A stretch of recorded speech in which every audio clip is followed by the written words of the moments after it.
And we're on to day 9 of our exercises, which is making the flour sack jump.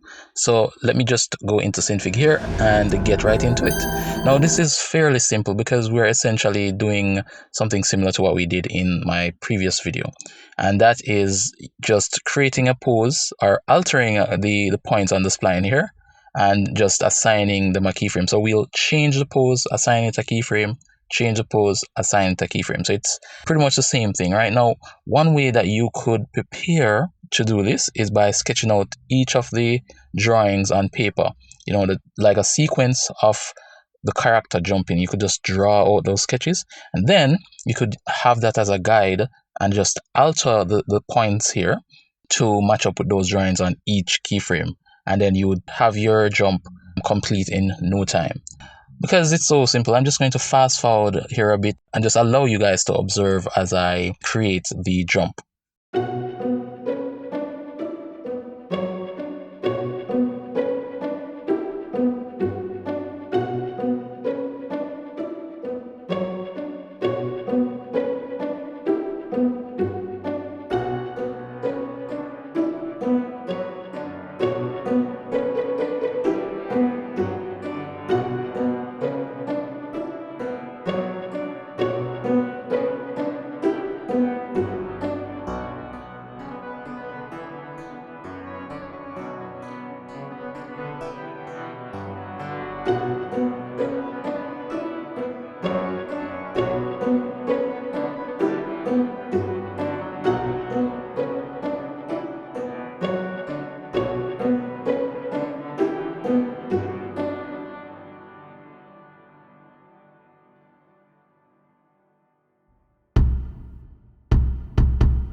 And here we have the completed jump.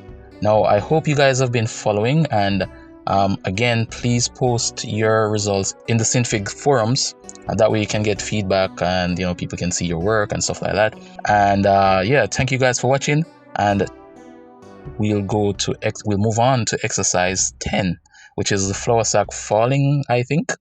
So that's it for this exercise, and I will see you in the next exercise, which is the next video.